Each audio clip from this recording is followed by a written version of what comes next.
We are back on the happy hour presented by Comcast Business. He was here yesterday, and we get him again today. So we good. I'm happy for that. Good. So, unlike the closer of the Giants, Mark Melanson, he can go back-to-back days. Steve Moskowitz is here.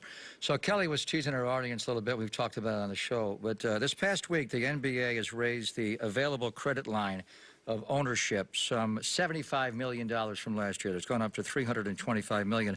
And we're talking about the Warriors, salary this year is going to be exorbitant at $200+ million. Next year it's going to be right around the figure they raised the credit line. And what they're doing is to soften the impact that owners are going to have on these high payrolls and luxury taxes they have to pay. Exactly. So if I'm a wealthy man and I'm worth billions of dollars, As you are. No, I'm not, but I pretend on TV.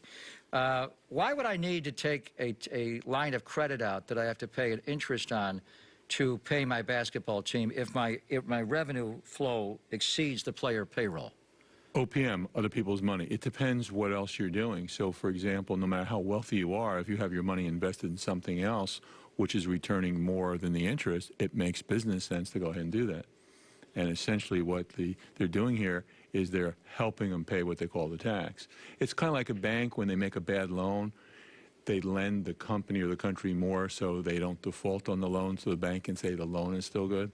Right. So the key is what the interest rate is, exactly. and whether how high that is. That makes sense whether you do it. That's very true. Whether you get it from a bank or you get it from a gentleman that will break your legs, the interest rate can really vary. Wow. I would assume, since the NBA's Board of Governors are approving this, that they're going to make it team-friendly. A low rate. Team-friendly. Oh, of course it's going to be team-friendly. That's the whole idea, because if it wasn't, you'd never do it. Well, why wouldn't it be team-friendly, since the people who are offering the loans to the teams are the teams?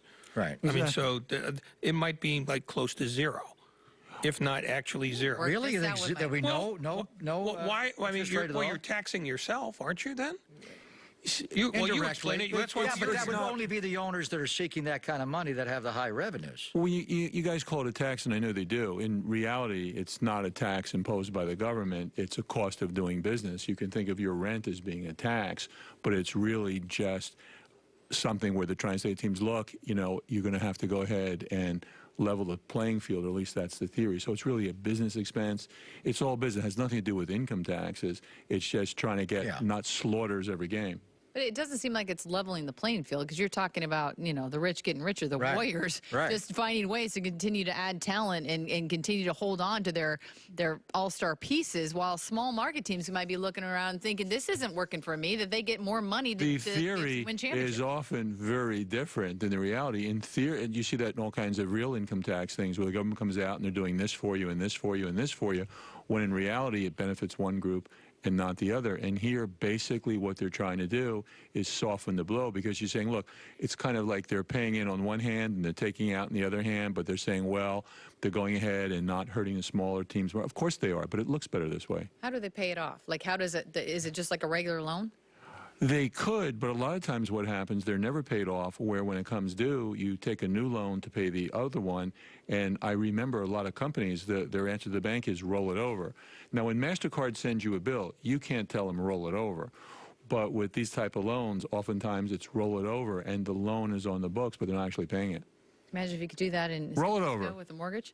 Just roll it over.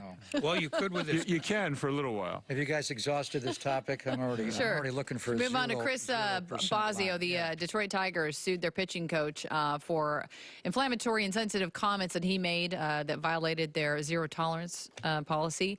But he is now saying, and he's seeking, potential legal action, because he's saying it was a complete misunderstanding. Wrongful termination. Wrongful termination. He was in the clubhouse talking about one of their pitchers whose nickname is Spider Monkey.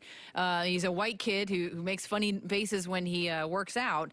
But a clubhouse kid who is African-American overheard it and thought that they were talking about him, and it proceeded all the way to the point where Bosio is getting fired. Now, how hard is this for him to, a case like this, to win? In today's times, there's a lot of sensitivity issues. So there's some words that most people just can't say anymore without that. So the bottom line is, what happens is it really does cut down on speech. But the problem is, if you say certain things, it doesn't matter anymore. Out you go.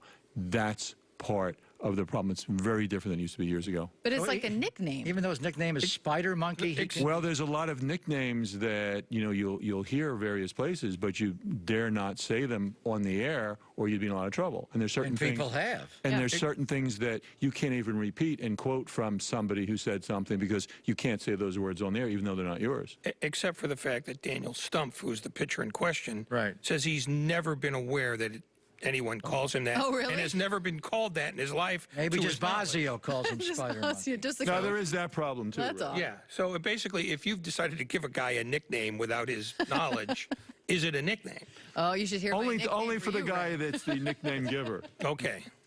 But what if the organization knew that there was a nickname that people were using for a particular player and allowed that behavior to go on and didn't say, hey, you can't use that. That is inappropriate in today's day and age. Would they be then at fault for firing him? But Ask the Redskins about that. Again, you We don't have use a that lot team's nickname of... around. Uh-oh, I hope I come on for next years. week. Football The team. Washington, I was just testing you, and I was using an example of, see, I gotcha. that was a good one. Very lawyerly of you. What's Rado's nickname, by the way, Cal? I can't say. He doesn't I wanna can. know. I'm going to be wrongfully Wait a terminated. minute, I heard it. Is it okay if I say on the air? Beloved colleague. Oh, yes. It's The very, lovable, well, Steve, adorable Ray. enjoy your 4th of July week. Thank you. Always a No, it's not a pleasure. weekend. It's kind of midweek. But this weekend's kind of it. Coming up next, we're talking baseball.